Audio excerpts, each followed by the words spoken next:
Hola, en esta sesión, con la que finalizaremos la parte teórica del curso de Industrial Analytics Machine Learning, nos adentraremos en conceptos un poco más avanzados del Deep Learning.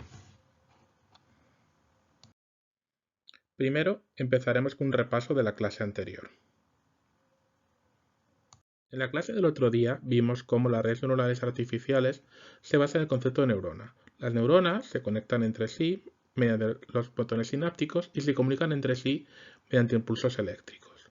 Vimos el otro día que la neurona artificial se podía ver como un conjunto de entradas, cada una con un peso que radica la importancia que tendrá la decisión final, y al final teníamos en la parte del sumatorio la suma de cada entrada por su peso. Esto que es la entrada a la función de activación, que lo que hacemos es, según un umbral, la función de activación que definamos, nos dará la salida al final para esa combinación de entradas y pesos. Esto era el ejemplo para una neurona y luego tenemos una red neuronal biológica que tiene varias neuronas conectadas entre sí, creando el concepto de red neuronal artificial.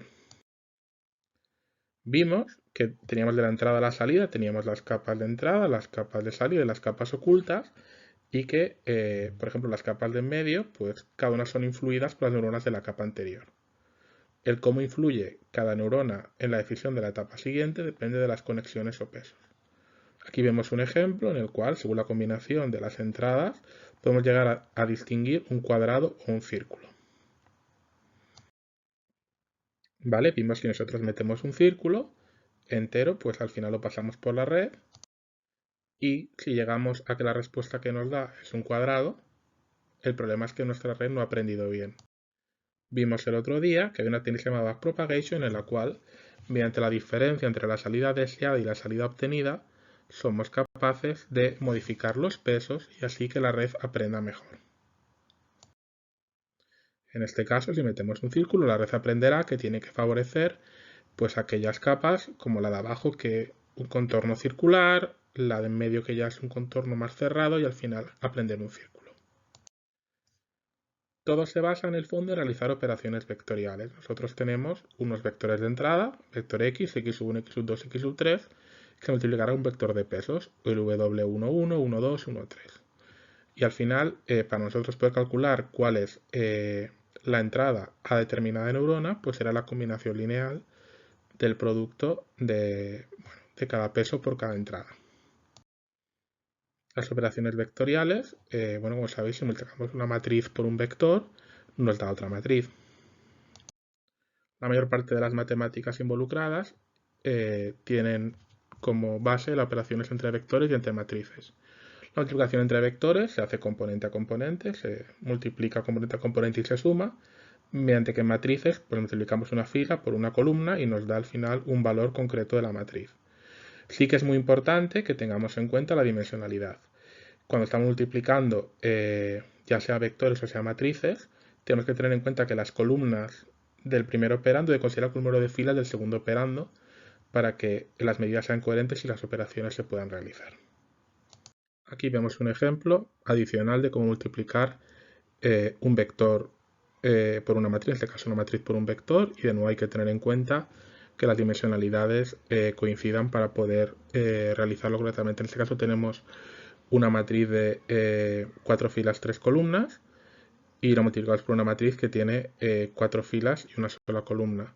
En este caso habría que realizar transposiciones para que la operación matemática diera el resultado correcto. La mayor parte de la programación de redes neuronales artificiales se hace en Python. Python tiene una librería llamada NumPy que te permite hacer operaciones vectoriales y matriciales muy sencillas. Vemos, por ejemplo, cómo la suma de dos vectores es tan sencilla como realizar un simple u más v creando objetos en numpy.array, mientras que el producto escalar de dos vectores se hace simplemente con el np.dot. Es decir, hay bastantes librerías que nosotros podemos usar para realizar fácilmente operaciones. También tenemos, por ejemplo, cómo realizar la suma de las diferentes matrices. En este caso tenemos matrices A, B y C y podemos ver cómo que relación de las operaciones tanto de suma, ya sea mediante recorrido vectorial o de una tacada, que se hace sobre todo con NumPy, nos permite realizar esta operación en milésimas de segundo respecto a la programación en Python, que sería menos eficiente, que nos lo haría en casi medio segundo. Supongo que habréis oído hablar durante vuestra experiencia laboral del concepto de tarjeta gráfica, ¿vale? El Deep Learning es una herramienta muy poderosa que nos permite aprender de manera eficiente de grandes volúmenes de datos, pero tiene un coste. No cualquier ordenador, no cualquier máquina es capaz de tener la capacidad suficiente para poder, sobre todo la parte de entrenamiento del Deep Learning. Con lo cual, en esta pequeña parte de la presentación, vamos a ver un poco temas de hardware, de dónde ejecutar el Deep Learning y también qué frameworks de software se están proponiendo para ayudar al desarrollo e implementación de aplicaciones basadas en Deep Learning. Lo primero es diferenciar el concepto de CPU de GPU, ¿vale? Las CPUs es donde se corre el sistema operativo del sistema y hace las operaciones más básicas, mientras que el GPU es donde nosotros haremos las operaciones que requieran más capacidad de procesamiento paralela. Vamos a avanzar en ello a continuación. Los CPUs suelen tener pocos núcleos, ¿vale? Y son bastante rápidos y hacen pocas tareas a la vez. Mientras que la GPU es más lenta, pero suele tener un número más alto de núcleos y hace bastantes más tareas a la vez. Y esta diferencia entre CPU y GPU nos va a llevar a diferenciar dónde hacemos cada una de las partes de nuestras aplicaciones con Deep Learning. Veamos, por ejemplo, comparativas a día de hoy de CPUs y GPUs más potentes del mercado. La CPU más potente, una AMD Ryzen 9, tiene 16 núcleos, su velocidad de reloj es 4,7 GHz y su memoria compartida con el sistema, y te sale por unos 800 euros. Su equivalente en Intel, bueno, equivalente, la mejor dentro de Intel, tiene la mitad de núcleos 8, velocidad de reloj de 3,6 GHz, memoria compartida con el sistema y lo puedes tener pues también a la mitad de precio, 380 euros. En cambio las GPUs ya vemos que son más costosas, pero también tienen más núcleos. La Titan RTX tiene 4608 núcleos, una velocidad de reloj de 1,77 GHz, como veis más lentos que el CPU, pero tienen como memoria 24 GB GDDR6 y nos sale por unos 3.000 euros. Una versión un poco más sencilla, bastante potente también, una Nvidia RTX 2080 Ti, tiene 4352 núcleos, una velocidad de reloj de 1,63 GHz y la memoria en este caso, la RAM es un poco menos de la mitad, 11 GB, y te sale por 1.280 euros. Podemos ver que las CPUs potentes son baratas, pero tienen pocos núcleos, podemos hacer pocas tareas a la vez. Lo poco que podemos hacer lo podemos hacer muy rápido. Eso sí, compartiendo la memoria con el sistema operativo, con lo cual llegará un punto en el cual habrá otras aplicaciones, sistema operativo, el explorador de archivos que consumirán parte de esa memoria. Mientras que los GPUs pues nos ofrecen muchos más núcleos, son un poco más lentos, pero también permiten tener zonas de memoria aisladas en el sistema. Eso sí, como ya podéis ver, con un coste económico superior. Vamos a ver en la práctica, bueno, cómo se podría hacer una red neuronal si la aplicamos en CPU y en GPU, ¿vale? Entonces, en este caso tenemos 16 neuronas y hacemos la parte de forward y de backpropagation y lo medimos en milisegundos. Y vemos unas arquitecturas de las más convencionales, como son BGG 16, 19, ResNet 18, 50, 200. Lo primero que podemos ver en esta gráfica es que hay una diferencia brutal entre realizarlo en CPU y en GPU, ¿vale? CPU en azul y GPU estaría en rojo y en verde. Entonces podemos ver cómo hay una diferencia de velocidad mínima de 64 veces de realizarlo en CPU a realizarlo en GPU. Sí que es cierto que en este ejemplo se puede optimizar la CPU un poquito más. Y ahora podríamos ver la diferencia entre usar librerías optimizadas para redes neuronales y no, ¿vale? Entonces, en una Titan X, si nosotros no optimizamos las redes para redes neuronales, pues la velocidad es un mínimo de 2,8 veces más lento si no está optimizado que si está optimizado. El mensaje que podríamos sacar de aquí es el siguiente, que si queremos hacer cosas que sean rápidas, hay que usar GPUs versus a CPUs y sobre todo tener librerías que estén optimizadas por sus redes neuronales. Con eso ganaremos eficiencia. ¿Y por qué queremos esta eficiencia? Bueno, porque ya he dicho que trabajamos con grandes volúmenes de datos y necesitamos que todas las fases del Deep Learning sean en un tiempo razonable. Aquí vamos a ver un poco la evolución en cuanto a teras de operaciones de puntos flotantes, y sí que se puede ver en ambas gráficas, tanto en de precisión simple, precisión doble, como que la tendencia es que las GPUs alcanzan valores de teraflops más altos que las CPUs, aunque sí que es cierto que podemos observar como hay, bueno, se está empezando a avanzar en el término de las CPUs y hay CPUs que alcanzan ya valores bastante prometedores, como podría ser las AMD Ryzen. La base del Deep Learning, para que os quede un poco claro, es no usarlo todo en GPU. Habrá partes que haremos en GPU y partes que haremos en CPU. Los datos probablemente los tendremos en la CPU y el modelo, que será lo que ocupará más, lo cargaremos en la GPU. Hay que tener mucho cuidado para que el entrenamiento no nos genere un cuello de botella que se transfiera a la CPU. La solución más frecuente es: yo leo datos en la RAM de mi ordenador, usar discos de estado sólido en vez de los discos duros normales que tienen acceso más lento, y hacer multithreading en el CPU para poder precargar los datos. Son consejos que se hacen para que al final, como hay que comunicarse constantemente CPU con la GPU, pues que no se generen cuellos de botella que puedan afectar el rendimiento de nuestra aplicación. Y ahora la pregunta sería, vale, yo quiero ponerme a desarrollar cosas de Deep Learning. ¿Qué me compro para desarrollar? Bueno, tendrás una placa base, un procesador, memoria RAM, un disco duro rápido, ¿vale? Un disco duro lento, una tarjeta gráfica potente, con muchos núcleos, y una fuente de alimentación. ¿Cuántas tarjetas gráficas necesito? Hombre, pues lo primero es que la placa base me va a decir cuántas puedes poner. Y también nosotros queremos que haya el máximo rendimiento posible en todas las gráficas. Hay que tener en cuenta que no todas pueden hacerlo a lo máximo, que el CPU tiene un máximo de líneas, ¿vale? La mayor parte de placas bases que he visto yo tienen espacio para 2 gráficas. Estoy hablando de placas bases de consumo más o menos diario, ¿vale? De ordenadores que nosotros podemos comprar. Sí que se puede ir luego a servidores, como veremos un poco más tarde, donde sí que podemos encajar más tarjetas gráficas. Pero ya el coste supera un poco el que diríamos el usuario medio que quiere empezar a trabajar en temas de Deep Learning.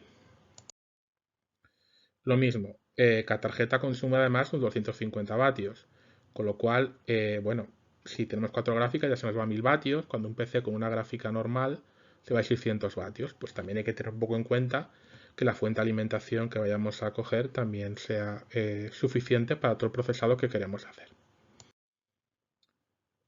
En cuanto a la RAM, pues 32 de GB mínimo. Y si está transparente las hago el año que viene, a lo mejor diré 64.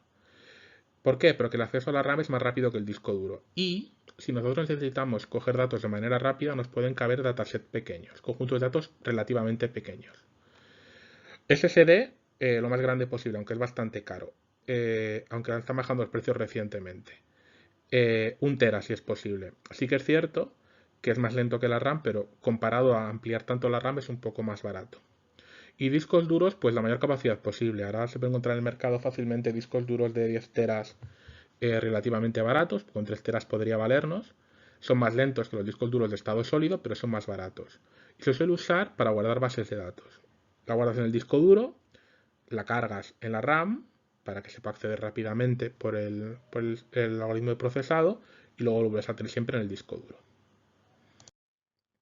Lo que he dicho antes, también si tenemos grandes capacidades económicas o grandes necesidades de nuestra aplicación, se pueden comprar servidores, ¿vale? En este caso, pues tenemos el Nvidia DGX2, ¿vale? Que es un GPU enorme, que llega hasta 2 petaflops, o sea, una burrada, con con 1,5 TB de RAM, y tiene 16 tarjetas gráficas Tesla, vamos, esto vuela. Y a la derecha tenemos un servidor montado, un poco más humilde, unos 50.000 euros, que tiene 8 tarjetas gráficas Tesla y que también podría servir para hacer procesado ya más a nivel industrial. También hay soluciones que nos ofrecen hacer en la nube, ¿vale? Como los Amazon Web Services, el Google Cloud, y que nos permiten alquilar para nuestro uso eh, tarjetas gráficas para poder realizar nuestras operaciones de Deep Learning sin tener que comprar nosotros el sistema y cada una, bueno, esta tabla es actualizada, pero supongo que con el tiempo va actualizándose más y bueno, te cobran por cuántas veces tú corras tu algoritmo, ¿vale? Entonces, bueno, si lo vas a correr pocas veces, pues te va a salir bastante rentable. Si lo vas a correr muchas, a lo mejor tendrías que plantearte comprarte bueno, una tarjeta gráfica o un servidor, depende del uso que necesites. También está el Tensor Processing Unit, ¿vale? Que se lanzó sobre todo para el tema de usan tensores, que vamos a ver un poco más adelante. El problema es que, bueno, su palabra tensor, sobre todo, es bastante aprovechable en las arquitecturas que usen tensores. Por ejemplo, TensorFlow. En PyTorch, que es la arquitectura que más es, bueno, es el framework que se usa más a menudo ahora, el uso es bastante experimental, ¿vale? Sí que es cierto que es capaz de darte un rendimiento de procesar 268 imágenes por segundo por dólar que tú inviertas. Con lo cual, bueno, el rendimiento coste-eficiencia es bastante bueno. Como he dicho antes, es tan importante la arquitectura hardware como la plataforma software en la que desarrollemos. Durante la historia, historia reciente, la verdad, porque tampoco llevo mucho tiempo trabajando en esto, ha habido varios frameworks que se han ofrecido en el mercado para poder que nosotros implementar fácilmente en nuestras aplicaciones de Deep Learning. En los años 2012 era muy famoso Theano, luego empezó Café. En el 2015 ya empezó a surgir TensorFlow y ahora mismo el más usado es PyTorch. Vamos a ver a continuación algunas claves de alguno de estos frameworks. Sobre todo, lo importante es que la idea de utilizar frameworks es que nos dan ellos bloques simples preconstruidos, podemos nosotros construir grafos complejos, que nos permiten calcular el gradiente de manera automática y no hacerlo nosotros a mano, que es bastante farragoso. Y al ser frameworks que están desarrollados teniendo en mente el uso de técnicas de Deep Learning, tienen operaciones optimizadas para su uso en GPU. Es decir, es más eficiente y ya están preparadas para que lo corramos para lo que necesitamos. Esta tabla resume un poco cuál deberíamos poder usar, pero vamos a ver que también depende un poco de la manía del programador. Si nosotros nos vemos por el número de máses que tenemos, parece que la mejor opción es TensorFlow, ¿vale? Seguida de PyTorch, que también tiene bastante. Podemos destacar que en cuanto a facilidad de uso, TensorFlow parece la más sencilla, mientras que Torch nos ofrece la mayor velocidad. Si queremos usar múltiples GPUs, ¿vale? Pueden varias tarjetas gráficas en paralelo, MXNet parece también bastante importante. Sí que es importante en cuanto a lenguajes de programación, que el lenguaje de programación que parece predominar es Python, aunque también es cierto que algunas de ellas que se siguen programando en C++. Python ahora mismo es el lenguaje de programación más usado en el mundo en términos de programación y goza sobre todo de una gran comunidad de usuarios, con lo cual es fácil que si queréis desarrollar algo en Deep Learning encontréis soporte para cualquier problemilla que os pueda surgir cuando estéis desarrollando. Esta gráfica nos muestra un poco pequeñas decisiones que podríamos tomar para qué framework usar. En cuanto a investigación, ahora mismo lo que está más en boga es TensorFlow y PyTorch, aunque sí que puedo decir que a día de hoy PyTorch parece que tira más para adelante. Y luego también depende un poco de la aplicación que quieras ir o quién esté tirando, ¿vale? Suelen tirar Google y Facebook. Google tira más por TensorFlow y Facebook tira más por PyTorch y Café. Podemos ver que, bueno, podemos ver el número de operaciones, así aspectos simples, sin querer entrar en detalles, de poder usar TensorFlow y PyTorch y podemos ver que la interfaz de PyTorch en cuanto al número de operaciones parece más sencilla que la de TensorFlow, pero que ambas realizan lo mismo que hacen NumPy en número muy pequeño de operaciones. Sí que podemos ver que, por ejemplo, la parte de gradientes básica es bastante compleja en el ejemplo de la izquierda, mientras que en la derecha simplemente te lo calcula los gradientes de manera automática, lo cual es una ventaja. Entonces, en la práctica, si yo quiero decidir, si quiero usar un modelo en producción, cosas que ya el modelo ya está creado y solo quiero cambiar los datos, Café. Y como he dicho antes, si tiene muchas GPUs, MXNet. Pero si lo que quiero hacer es más recerca, más experimentar, buscar la solución a mi problema, PyTorch es la solución. Y si tengo muchos datos o lo querré llevar a producción, se opta por TensorFlow. Y luego está Keras, que es un framework que cada vez se está utilizando menos, pero que es un poco si quieres jugar con todas las opciones, ¿vale? No te centras ni en recerca ni en producción, sino que estás un poco navegando entre varias aguas. Aquí vemos un ejemplo, tampoco quiero entrar mucho en detalle en TensorFlow, como tienes las entradas, multiplicas por los pesos, aquí sería la parte de la función de activación, y cómo podrías al final calcular la loss para hacer el backpropagation. Y veis que con poquitas operaciones ya podemos hacer todo lo que estamos necesitando. La parte de ejecución sería en GPU. El grafo computacional se define en Python. Se ejecuta en C++, CUDA bastante optimizado. Nos permite distribuirlo en múltiples máquinas y GPUs. El grafo estático, lo primero es definir el grafo y luego ejecutarlo. Una vez que defines el grafo, puedes optimizar las operaciones que tú quieras. Pero lo dicho, el grafo no se ejecuta al instante. Hay dos fases, la de definirlo y luego ejecutarlo. TensorFlow es bastante complicado de debugar, ¿vale? No te falla donde se define la operación, sino que te falla en bloque en general. Y durante la ejecución no puedes cambiar el grafo, lo dicho, las dos etapas, definición, ejecución. Pero está bastante preparado para la producción. PyTorch, ¿os acordáis antes que hablamos de las TPU? PyTorch está basado en la definición del concepto de tensor, que engloba números, vectores y matrices. El grafo es dinámico, el grafo puede cambiar durante la ejecución. Pasa que es más difícil hacer optimizaciones a nivel de grafo. Es algo más lento, porque Python, la diferencia que hay entre Python y C++, que bueno, ¿qué tiene bueno? Ejecución instantánea, te permite experimentar bastante más rápido, debugas bien, o sea, sabes en qué línea has fallado y puedes retocarlo, y los grafos pueden ser de tamaño variable. Y está preparado para producción, pero no está tan enfocado para la producción. Entonces, lo mismo, grafo computacional, lo que teníamos antes, ¿vale? Nosotros tenemos la parte del backpropagation y tenemos que propagar hacia atrás cómo se ha de mover el peso según la diferencia entre la salida deseada y la salida producida. Esto sería un ejemplo, un grafo computacional, ¿vale? Que haría las operaciones que hemos visto siempre. Pues aquí, por ejemplo, haría la media de las x sub y, hace una resta, hace la potencia, es decir, las diferentes operaciones que puedes hacer, el grafo computacional de la etapa de forward y la parte de backpropagation. En cambio, con PyTorch veis como el grafo se va creando al vuelo, ¿vale? Vas creando dinámicamente el grafo y vas haciendo el backpropagation de manera bastante dinámica, ¿vale? Se repite aquí la animación, ves cómo combinas los pesos, combinas las funciones de activaciones y la loss se puede llevar hacia atrás. Esto sería en PyTorch cómo podríamos hacer pues la arquitectura que hemos visto antes, ¿vale? En la clase de prácticas que os dará mi compañero Kuhn, pues podréis jugar un poco más con esto. Otra framework posible es Café. Café que se hace en C++, con lo cual nos garantiza rapidez. Y también tiene wrappers en Python y MATLAB, es decir, que nosotros podemos llamar a partes de Café desde Python y MATLAB, pero siempre esto tiene pues un pequeño coste, tampoco voy a exagerar, un coste muy pequeño, para poder traducir de un sistema a otro. Las redes están definidas en archivos de texto. Tú no tienes que programar nada. Tú pones el archivo de texto, lo escribes y él se lo traga. Y es bueno para entrenar y hacer fine-tuning, que es un concepto que veremos después en redes predefinidas. ¿Qué problema tiene esto? Que te va bien con cosas que ya estén creadas ya.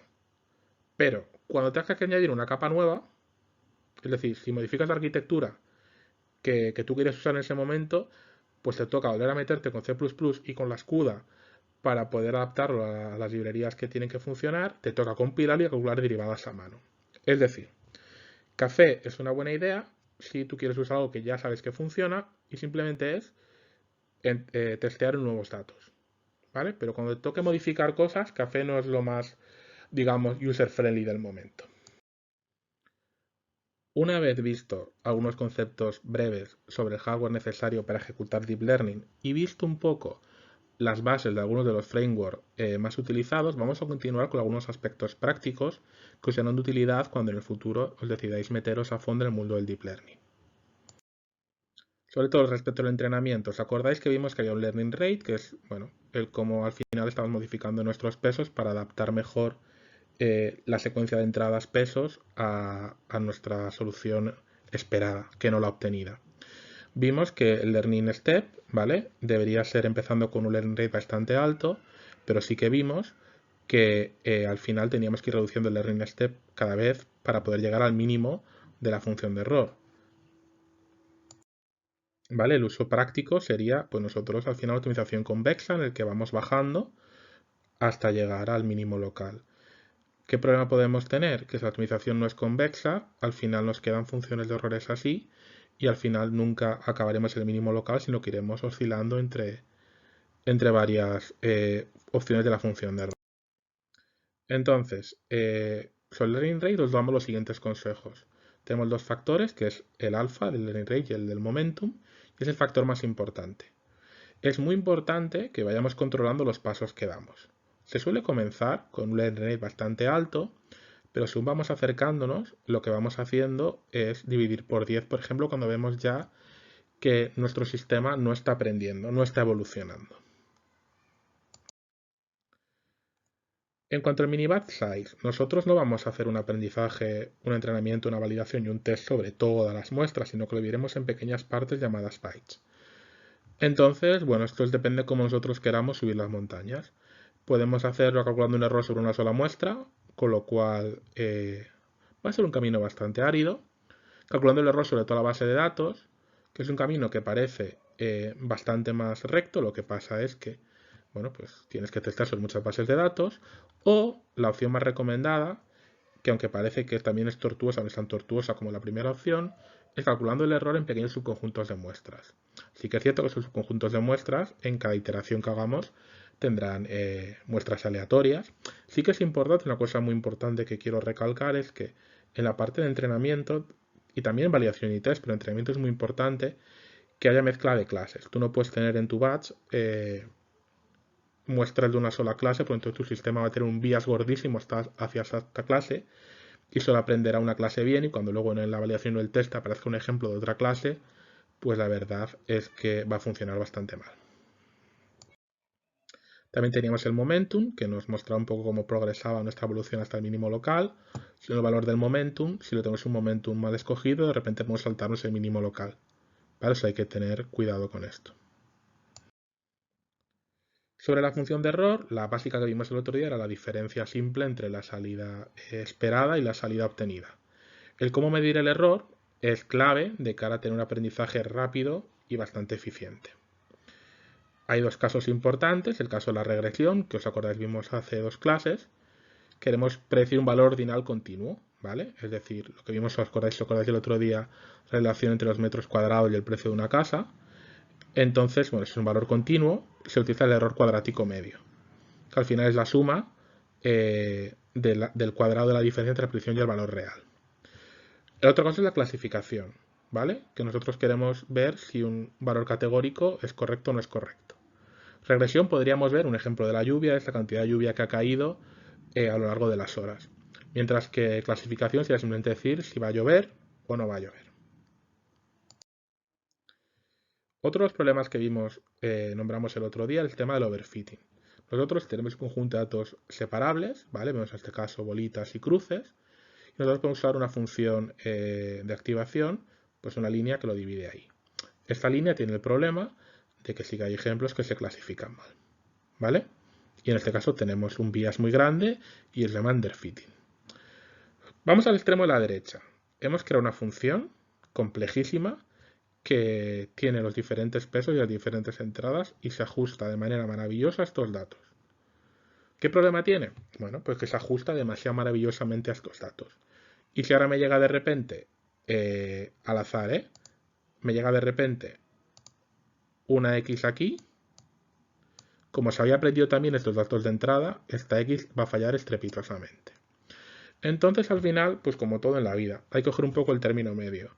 Ni pasarnos de flojos ni pasarnos de estrictos. Tendremos esta función de activación, que sí que es cierto que habrá algunos casos que falle, pero fallará para lo menos.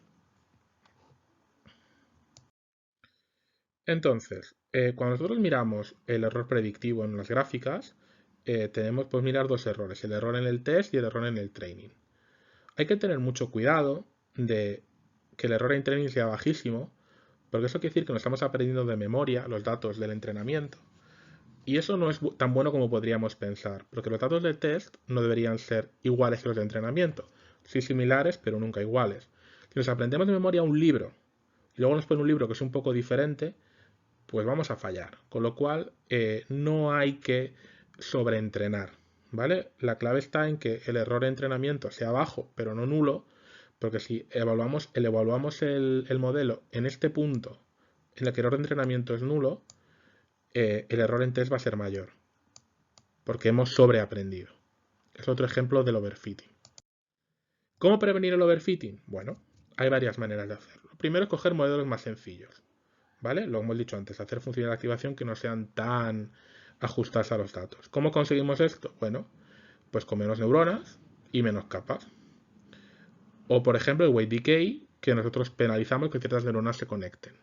Eso a la fuerza hace que el sistema pues no aprenda tan específicamente. Y hay otro tipo de maneras de prevenirlo, como el dropout y el batch normalization, que vamos a ver a continuación. Bueno, entonces, ¿cómo vamos a montar una red? Bueno, la base está en apilar capas de neuronas, una parte no lineal, que es la parte de la función de activación que nos modifica las salidas y unas entradas, capa de neuronas no linealidad, ¿vale? Entonces, la parte de neuronas es bastante lineal, es lo de antes. El vector de pesos, pues el vector de entradas. Sí que es cierto que si nosotros pasamos directamente esta z, que es x por w, a otra capa de neuronas, pues en el fondo es multiplicar el x por w por un w', que en el fondo es hacer la multiplicación de w por w'. Cualquiera podría decir, pues no me hace falta dos capas, con una sola capa ya aprendemos w''. Entonces, bueno, hay que tener eso, siempre como hemos dicho antes, para prevenir el overfitting y demás, tener un balance entre el número de capas que necesitamos y el número de capas que queremos, que a lo mejor podemos reducir un poco el tamaño de las cosas. ¿Cómo serán los datos? Bueno, pues nosotros un ejemplo, cada uno con sus atributos, ¿vale? De nuevo hay que tener en cuenta la dimensionalidad, ¿vale? Nosotros los datos de entrada, pues en este caso son X número de ejemplos, pero cada uno tiene 3 columnas, ¿vale? Y nosotros para cada uno de estos datos tendremos una salida, ¿vale? Pues la fila 1, la fila 0 tiene la categoría 0 y la última fila tiene categoría 1. De nuevo, y esto es importante, lo hemos comentado antes y lo comentamos ahora otra vez, hay que tener en cuenta la dimensionalidad, es decir, que el número de ejemplos, número de atributos, el número de ejemplos de los datos de entrada coincida con el número de ejemplos o el número de ejemplos etiquetados de la parte de categoría para clasificación. Si no, va a haber un mismatch en dimensiones y el sistema no va a saber qué categoría corresponde a qué datos. Y por tanto, nuestros esfuerzos de entrenamiento van a ser completamente inútiles. Nosotros luego de repente, para la predicción, nosotros podemos tener al final 4 valores, pero al final nosotros daremos una categoría para la clasificación. ¿Vale? Entonces tendremos que tomar decisiones de cómo combinar las predicciones para decir la categoría al final. Al final normalmente lo que se suele dar es un score, ¿vale? Un score basado en las diferentes... un score calculado por la red y a partir de este score decidimos la categoría para clasificación, ¿vale? Puede ser mediante umbrales, puede ser si es mayor que 0,5 decido que es positivo, menor que 0,5 es negativo, también depende mucho de el número de clases diferentes que tú quieras categorizar tu problema, pues dependerá también cómo haces la parte de clasificación. Vemos otra vez un modelo neuronal, nosotros tenemos el tamaño de entrada, que son las in features, las out features, que es el tamaño de la salida, y tenemos el bias, que si queremos aprender la B, ¿vale? Al final es la combinación de siempre, de salida es X por las entradas más el bias. Y vemos que en PyTorch esto se hace rapidísimo. En cuanto a los módulos no lineales, ¿vale? La parte en la que nosotros transformamos la entrada, la que llamamos net el otro día, que era la suma de los productos de cada dato de entrada por su peso, pues hay diferentes maneras de hacer estas no linealidades. Tenemos, por ejemplo, la ReLU, ¿vale? La ReLU que está aquí en rojo, que lo que nos hace es que valores menores que 0 los anula y valores mayores que 0 les deja el mismo valor. Tenemos la sigmoide, si lo que queremos es valores entre 0 y 1, ¿vale? La sigmoide podemos ver que normaliza todo entre 0 y 1. Y tenemos la tangente hiperbólica, si queremos valores entre menos 1 y 1. Eso depende de lo que los valores que necesitemos. En cuanto a la normalización, aquí os mostramos dos pequeños ejemplos. Tenemos el batch normalization, que lo que hace es rescalar la salida de una capa. Se ha demostrado que hacer este reescalado estabiliza y acelera el entrenamiento y previene la explosión cuando tenemos valores muy grandes, porque si no sabes muy grandes se nos salen de rango y el sistema saber cómo va a poder reaccionar frente a ello. Sí que es cierto que necesita un mini batch grande de más de 32 muestras para poder calcular estadísticas que tengan significado. El layer norm es una versión que no depende del tamaño del batch para las estadísticas, pero es menos potente. El dropout lo vimos hace un ratillo, que eran las técnicas para evitar el overfitting, y lo que hace es que en cada iteración cancela un porcentaje de las neuronas. Sirve para contrarrestar el overfitting y añade ruido. Hace que, bueno, como este dropout es aleatorio, hace que la red no se aprenda tan bien porque de repente habrá una neurona que estará activada, otra neurona que no está activada, y va metiendo un poco de ruido que puede favorecer al aprendizaje más robusto y menos específico a los datos que tenías de entrada. Cada optimizadores, ¿vale? Funciones que nos optimizan para poder llegar al mínimo, pues hay dos que se suelen usar, que es el SGD, que tiene momentum, que es bastante más común y da buenos resultados, aunque depende mucho del learning rate, entonces habrá, como hemos visto antes, reducirlo con el tiempo, ¿vale? Y el ADAM es menos sensible a la valoración del learning rate y va modificando el learning rate de manera automática. No es lo que tenemos que hacer nosotros de ahora divides por 10, ahora por 2, ahora por 5, aunque ofrece resultados algo peores. Si me pedís, oye Jorge, ¿cómo sería la estructura de un código de entrenamiento? Bueno, lo primero es importar las librerías que yo necesite, NumPy y las que toquen. Crea la red neuronal inicial. Es importante, y es la clave, definir la función de error a optimizar, porque la función de error que tú utilices al final mostrará o tendrá un impacto en cómo se hace el backpropagation, cómo se modifican los pesos y por tanto cómo aprenderá la red. Creas el optimizador, ¿vale? Que te va a llevar hacia el mínimo local y prepara los datos. Y hasta que la red no mejore, ¿vale? No mejore según las métricas que tú definas, itera sobre el conjunto de train, ¿vale? Y tú le das los datos del train y los pasas a la red de 256 y el 256. Calculas el error de entrenamiento y optimizas la red. También iteras el conjunto de validación, lo mismo, los datos de validación los pasas por red y calculas el error. Y al final comparas el error en train y en validación y actúas en consecuencia si hace falta. Si el error ya te va bien, oye, modelo cerrado, vamos al test. Si no, pues bajas el coeficiente de aprendizaje para ver si puede mejorar. Hemos visto unos pequeños conceptos teóricos y una estructura de cómo sería el código para hacer Deep Learning. Ahora vamos a ver ejemplos de Deep Learning aplicado. Los problemas al final, por mucho que hablemos de arquitecturas y demás, tienen que ver con los datos. ¿Vale? Tenemos unos datos de entrada y unas salidas esperadas. Y nuestra red neuronal ha de ser capaz de crear un modelo que a partir de esos datos de entrada sea capaz de predecir de manera bastante fiable las salidas que tiene que esperar. En este caso tenemos un ejemplo, pues tenemos edad, peso, fumador, que tendremos para cada paciente tendríamos un valor, pues edad 20, peso 50, fumador no, y tendríamos la salida esperada, cáncer o no cáncer. Nuestro sistema va a aprender qué combinaciones de estas características y qué valores de esas características son las más útiles para poder predecir correctamente la salida. Entonces nosotros tenemos la red neuronal, ¿vale? Hace el training, a base de backpropagation y al final, a base de iteraciones, tenemos un modelo final que nosotros pasaremos a los datos de test, ¿vale? Nosotros esto lo colgamos en pues hacemos el despliegue en los ordenadores que toca y el usuario será independiente completamente de la red que se ha creado, pero usará la red en una operación que se llama inferencia, ¿vale? Tienes un modelo creado, pasa los datos a ese modelo y te infiere, te predice la solución. ¿Qué problema? Si tenemos muchos datos, ¿vale? El entrenamiento puede durar meses. Y también que, bueno, supongo que estaréis pensando que lo vimos otro día, los dos hiperparámetros. Mucha suerte tendríamos que tener para que nos aprendiera la primera, ¿vale? Entonces hay que probar más de una vez para encontrar una configuración buena del entrenamiento, es decir, que nos permita generalizar bien.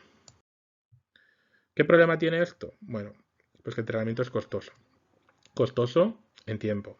Costoso en dinero. Acordaos la tabla que hemos visto de si no queremos comprar la gráfica nosotros, sino que queremos alquilarla en la nube, pues oye, pues a base de hacer varias runs, al final el coste te va subiendo, ¿vale? Entonces hay varias soluciones para aliviar este coste, ¿vale? Dos soluciones básicas serían escalar el entrenamiento y usar modelos preentrenados. Y ahora vamos a explicaros un poquillo qué quiere decir ambas cosas. Escalar entrenamiento, bueno, pues primero entrenas de poco en poco, que eso es menos costoso, y si tú ves que ya va bien, que tiene buena pinta, pues vas a incrementar el batch size y el coeficiente de aprendizaje. ¿Qué problema tiene esto? Bueno, que no puedes incrementarlo infinitamente, ¿vale? Que la GPU tiene un espacio finito. Entonces, las dos soluciones que se proponen es entrenamiento multi-GPU, es decir, usar varias GPUs, o distribuido, que es dividir los datos en varias partes y al final juntar. Entrenamiento multi-GPU, pues lo mismo, tú tienes un batch de 256 ejemplos y lo divides en 4 partes y cada uno lo mandas a una GPU, ¿vale? Cada uno aprenderá una parte del modelo y al final combinas las 4 partes para crear el modelo definitivo. Lo mismo, tú tienes 4 GPUs trabajando en paralelo, pues a cada una le mandas una parte y te eso sí, tienes que tener que el código que haces de entrenamiento sea paralelizable, que sí que es cierto que por ejemplo PyTorch lo tiene bastante ya metido y tú puedes decirlo, pues en este caso, los identificadores de cada dispositivo y él ya se maneja. ¿Qué problema tiene esto? ¿Y si una de las 4 máquinas se cae durante el entrenamiento? ¿Y cómo hacemos esto? ¿De manera síncrona o de manera asíncrona? Porque si una acaba antes, ¿cómo junta los datos? ¿Cuál es más importante? ¿Cuál es menos importante? Entonces hay que tener un poco de cuidado, ¿vale? Hay que tener un poco de cuidado con esto. Vemos esta gráfica abajo que, bueno, es un diagrama que nos dice qué decisiones tomar según los datos y el tamaño de la red. Si tienes pocos datos y la red es pequeña, lo haces en una máquina. Muchos datos, red grande, distribuido. Si tienes pocos datos y la red es muy grande, cuidadito. Ya hemos dicho antes que podemos llegar al overfitting. Entonces a lo mejor habría que pensarse empezar a reducir el número de capas de la red o el número de neuronas en cada capa.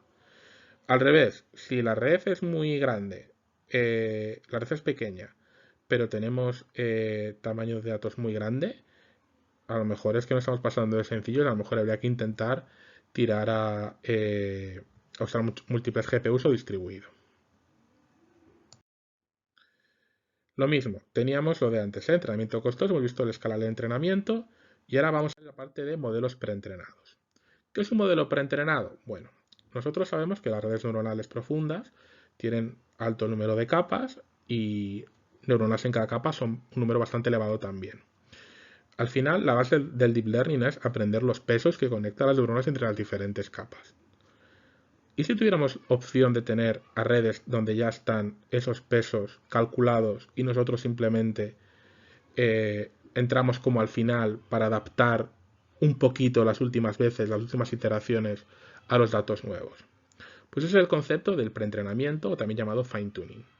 ¿Vale? Hay un repositorio de modelos, tú te puedes bajar en internet modelos de Caffe, de Python, de TensorFlow y lo que haces es haces un poco de fine tuning y al final tienes el modelo entrenado. ¿Vale? Tienes tus datos nuevos, un modelo que te bajas de internet, lo combinas y tienes al final el modelo entrenado, que será una combinación de cosas que son tuyas, de tus datos, y modelos entrenados ya previamente. La base del fine-tuning es adaptar una red ya entrenada con otros datos, para poder nosotros realizar el entrenamiento en un tiempo más asequible o a lo mejor si no tenemos datos suficientes. Eso sí, la red ya está entrenada con otros datos, aprenderá datos nuevos, pero no olvidará lo que ya sabía. ¿Qué ventaja tiene usar el fine-tuning? Bueno, mejores resultados que entrenar desde cero si nuestros datos son bastante pequeños y ambos se parecen un poco. Y es más rápido. ¿Qué inconvenientes tienes? Bueno, que si adaptamos, hacemos el fine-tuning, pero luego tocamos bastante la arquitectura original, bueno, pues puede que los resultados sean poquito estables. La base es lo mismo, entrenamos una base de datos grande, por ejemplo ImageNet, que tiene 1 millón de imágenes, 1000 categorías, que esto se entrena en 2 semanas. ¿Vale? Una red neuronal con diferentes capas, ¿vale? La primera capa te aprende los edges y los blobs, la tercera capa ya te mete textura, la quinta capa ya te mete partes de objetos y ya al final puede incluso llegar a clasificar. ¿Vale? Y esto es una cosa maravillosa que te clasifica pues perros, gatos y demás, ¿vale? Sin mucho problema. ¿Vale? Podríamos ver que esta es la parte de extracción de características y esta parte de clasificación. ¿Vale? Las últimas 3 capas te crean el umbral que te divide entre las clases de las cruces azules y las cruces rojas. ¿Vale? Y esto te diferencia maravillosamente entre gatos, perros, aviones, coches, trenes Y ya te digo, 1000 categorías, pues entre las 1000 categorías que tenga la base de datos de ImageNet. Vale, esto me ha entrenado en 2 semanas. Y ahora voy yo, que tengo 2000 imágenes, y quiero que me distinga, en este caso, entre Donald Trump y Obama, pero bueno, puede ser cualquier tipo de imagen de aparezca Obama o Trump. En este caso, quiero que comparéis que ya no tengo un millón de imágenes, tengo 2000 imágenes, solo tengo 2 categorías, y voy a tardar 10 minutillos. ¿Y cómo se hace esto? Bueno, pues la parte de estación de características, ¿vale? La dejo intacta, ¿vale? Congelada, frozen, no se toca. Pero la parte final, que es la parte de coger las características y crear el clasificador, ¿vale? Las 3 últimas capas se modifican. Estas capas se reinicializan los pesos de estas capas, las conexiones, y vuelve a entrenar. Pues se tarda menos, porque hay una gran parte de la arquitectura de la red que ya habías entrenado una vez y no que tienes que tocar. Podemos hacer que una red que está diseñada, pues ya te digo, para gatos, perros, aviones, coches, trenes, pues sea capaz de diferenciar entre Donald Trump y Barack Obama. Y eso sí, ya habéis visto, en 10 minutos. Pero hacer una red, lo que se llama from scratch o desde cero, con tan pocas imágenes, no va a dar grandes resultados. Por eso se usa el fine tuning. Y ahora podrías decir, vale, yo tengo la tira de modelos. ¿Qué modelos podemos usar? Bueno, pues hay la tira de modelos que tú puedes usar, ¿vale? Y entonces el modelo que tú tengas que usar pues dependerá un poco de la aplicación. Te puedes basar en, bueno, en trabajos que utilicen datos similares para ver cuáles pueden ser los más comunes. Aquí tenemos una serie de gráficos, ¿vale? Que nos muestran diferentes modelos. Nosotros tenemos las entradas básicas, las salidas básicas, pero tenemos células recurrentes, tenemos convoluciones, bueno, hay la tira de tipos diferentes de neuronas. Básicamente podemos dividirlo en 3 tipos de datos, pero bueno, que esta definición tampoco se hace mucho, ¿eh? Hay 3 tipos de datos. Los numéricos, por ejemplo, número de cliente del supermercado, historiales médicos, mediciones meteorológicas. Texto o series temporales, ¿vale? En este caso quiero hacer bastante mención en que bueno, son datos que tienen temporalidad, que lo que pasa en el instante 1 depende del instante 0. O la línea que lees en un libro 2, pues solo la lees si has leído la línea 1, ¿vale? O también puede ser procesar imagen, que es en lo que trabajamos nosotros, pues puede ser vídeo, una imagen médica, etc. Los datos numéricos, básicamente, tú tienes cada fila, tienes valores para un atributo, ¿vale? En cada columna, y al final tienes la salida esperada, la clasificación. Aquí podemos ver, por ejemplo, tenemos una clasificación de setas y de flores también, que en este caso pues teníamos 5 características y nos dice una salida esperada. Ahí os quiero decir, y es un poco que también hay que tener un poco de cabeza, que una red neuronal es muy overpowered, ¿cómo decirlo? Nos pasamos de lo que queremos hacer para esto, ¿vale? Para 5 características. Entonces es importante discernir cuándo me hace falta una red neuronal y cuándo no. Si tengo datos con muchas dimensiones, ¿vale? O muchos datos, red neuronal, ok. Hay que tener cuidado, ¿eh? Cuando aumentamos el tamaño de nuestros datos, ¿vale? El número de dimensiones de nuestros datos, ya sea porque tenemos muchas columnas o muchos datos, sí que es importante tener en cuenta que cuanta más dimensión tengan nuestros datos, necesito un número exponencial mayor de datos para entrar a un modelo clasificador. Diréis, buah, entonces hay que tener cuidado, ¿eh? No voy a meter muchos datos y de muchas dimensiones, porque entonces se me va a tirar la vida entrenando esto. Pues no es cierto, porque en una red neuronal está demostrado que al añadir capas, ¿vale? Ya aumentas la capacidad de clasificación de manera exponencial. Con lo cual, en este caso, bueno, si tenemos datos de mayores dimensiones, pues bueno, tienes que meter más datos, pero la arquitectura no se te va a ir mucho de madre. Si tengo pocos datos, como he dicho antes para clasificación de flores, no metemos una red neuronal. Se puede usar un SVM, que lo vimos hace 2 días, un árbol de decisión. En cuanto a series temporales, pues mira, tenemos por ejemplo, si algo, cosa mala te pasa, tienes, no sé, opciones. Dejar, no sé, que te destruya o que te haga más fuerte.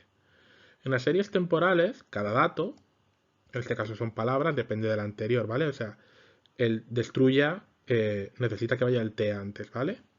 ¿Cómo modelamos esto con redes neuronales? Bueno, pues es lo que se llama las redes neuronales recurrentes, ¿vale? RNN, Recurrent Neural Networks, ¿vale? que tú tienes la entrada y tienes la función de activación y te dice lo que va después. Si después de una va cosa, después de cosa mala, es decir, aprenden pues qué palabras van después de otras y la función de activación tendrá que ver con, bueno, pues con lo que haya aprendido de qué secuencia de palabras van siempre una seguida de la otra. En este vídeo que podéis ver en YouTube podéis ver cómo se logró hacer que aprendiera mediante sucesiones de pasos a jugar al Arkanoid de manera automática. También tenemos el sec2sec que sirve para traducir, ¿vale? Pone le chat en noir, le metes a un encoder, ¿vale? Al final es un código de... Cada palabra tiene un código y él aprende que la traducción es de cat is black, ¿vale? Entonces, a cada palabra, el problema que tiene este sistema es que a cada palabra le asignas un número que se introduce a la red con un vector de todos ceros y un 1 para la palabra. Y os podréis pensar, va, claro, pues que, joder, si tenemos un diccionario enorme, ¿qué tamaño va a tener este vector? Pues ese es el problema, que tendríamos que tener vectores del mismo tamaño que nuestro vocabulario. Podríamos asignar números reales, ¿vale? Pero al final te podría pasar que tendrías que, si el 1 es el amor, el 2 es ballena. Y claro, a nosotros nos interesaría que dentro de nuestro vocabulario, ¿vale? Nuestros vectores, pues dos elementos sucesivos tuvieran algo de parecido entre ellos, ¿vale? Que no sea completamente aleatorio. La idea es lo que se llama los embeddings, que vamos a ver ahora, que es que nosotros definimos una serie de conceptos y asignamos para cada palabra el peso de esos conceptos.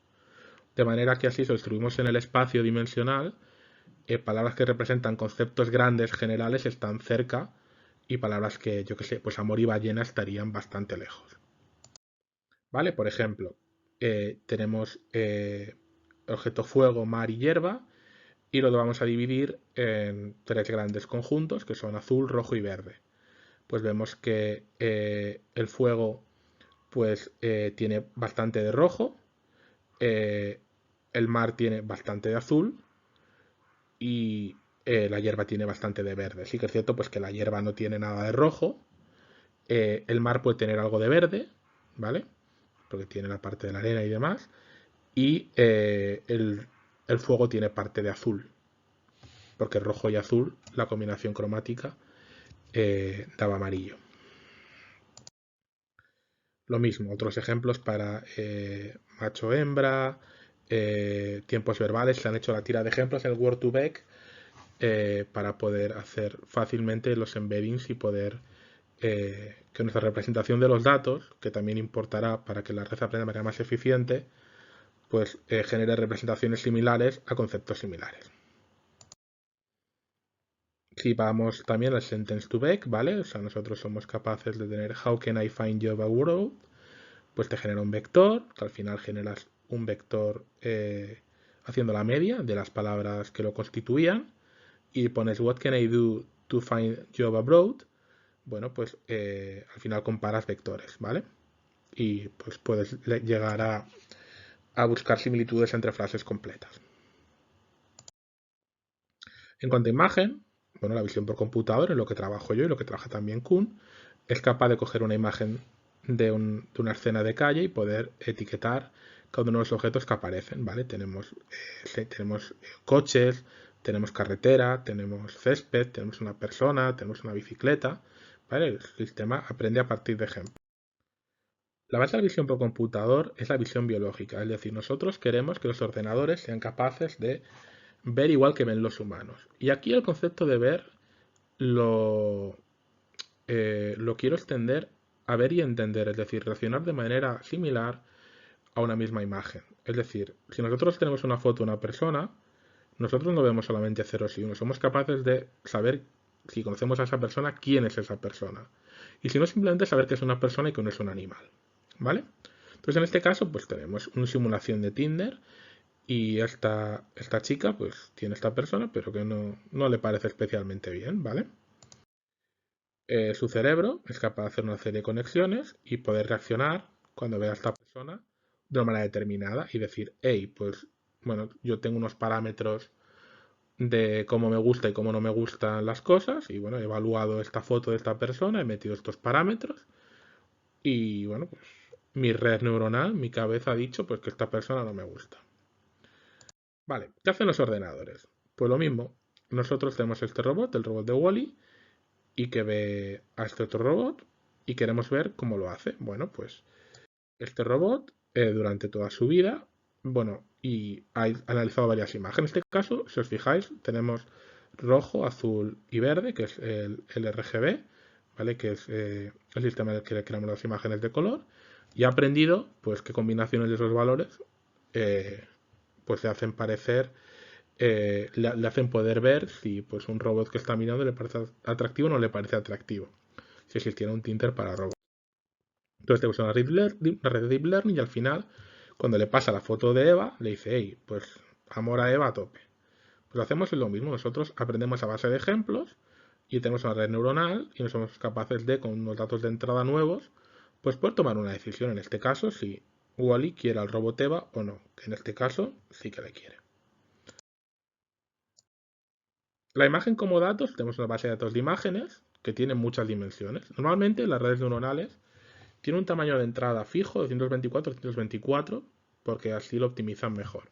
Y tenemos muchas imágenes y en color, es decir, no solamente tenemos 224 por 224 píxeles, sino que tenemos por 3, ¿vale? Porque tenemos los canales rojo, el verde y el azul. Es decir, tenemos la tira de datos. Entonces, si tenemos, como hemos visto antes, tenemos hasta 500.000 entradas con n neuronas, tenemos que hacer 500.000 por n conexiones. Solo en la primera capa, lo cual es una burrada, ¿vale? Para imágenes de tamaño pequeñito, imaginad si queremos hacer imágenes de tamaño HD, ¿vale? De 1920 por 1080. Pues ya el número con eso que hay que hacer se vuelve bastante complicado. De nuevo, podemos llegar al ejemplo de overfitting otra vez, ¿vale?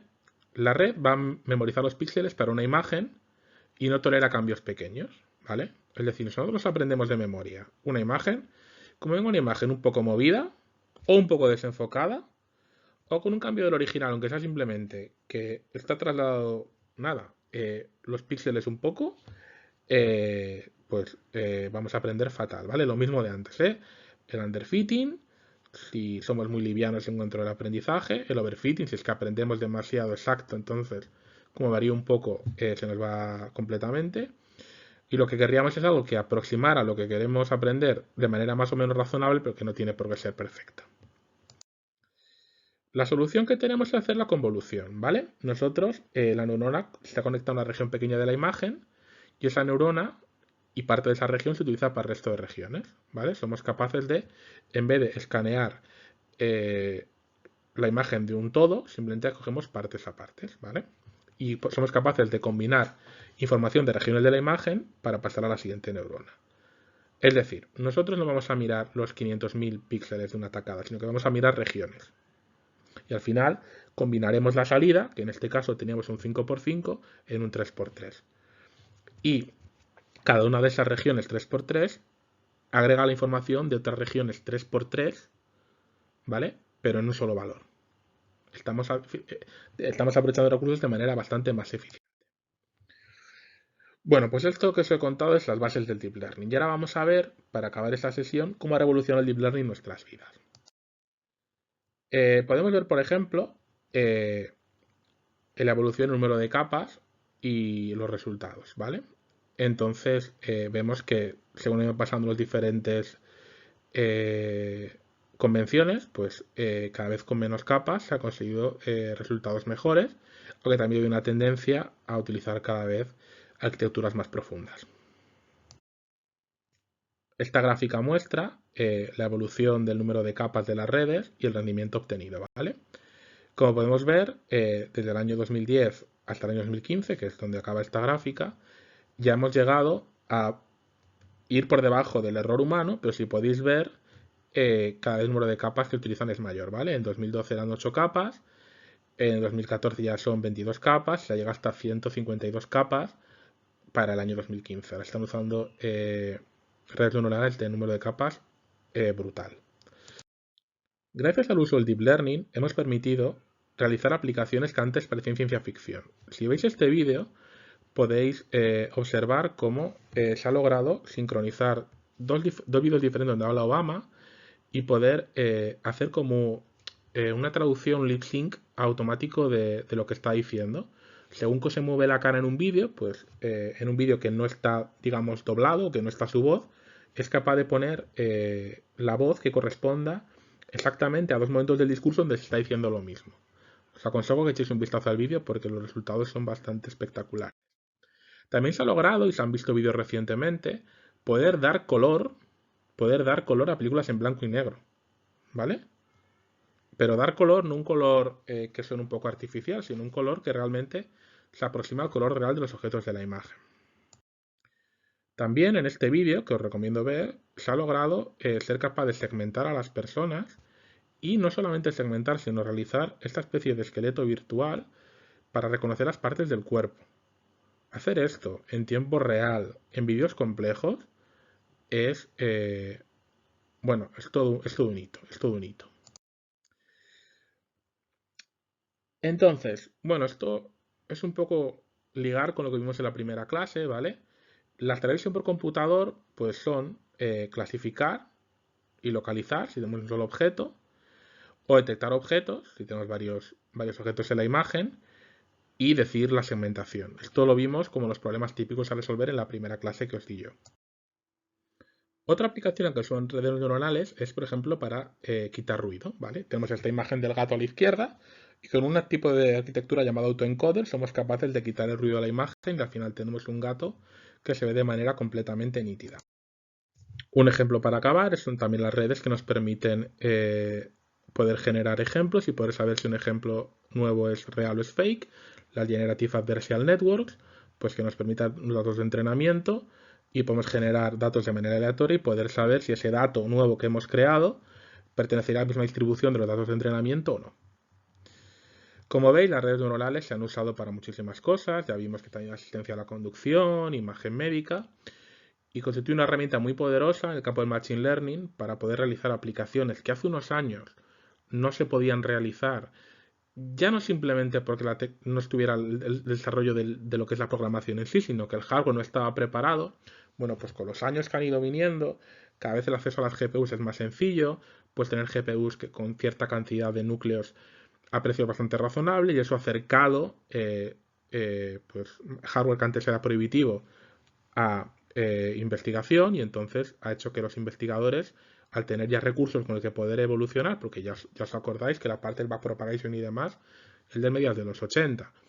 O sea, la teoría estaba allí, lo que fallaba era la tecnología. Ahora tenemos junto a la tecnología y la teoría y el campo de las redes neuronales está avanzando muchísimo. Espero que con este curso teórico que os he dado os hayan quedado, aunque sea, nociones de conceptos que aparecen en redes neuronales, yo que sé, el backpropagation, el perceptron, el overfitting, la función de activación. Es un curso introductorio, podéis encontrar material mucho más avanzado en cursos como de Coursera, pero bueno, mi idea era daros una pequeña introducción, unas pequeñas pinceladas para que por lo menos os suene la notación. Estas transparencias están adaptadas de unas que realizó un compañero mío que trabaja en el CVC, Pau Rodríguez López, que trabaja en el Elementai, que es una de las compañías punteras en el mundo de desarrollo de sistemas de redes neuronales. Muchas gracias por vuestra atención, ha sido un placer poder impartir mis conocimientos en este curso y os recuerdo que estoy disponible para tutorías o cualquier consulta mediante el campus virtual o mi correo electrónico. De nuevo, gracias y nos vemos pronto.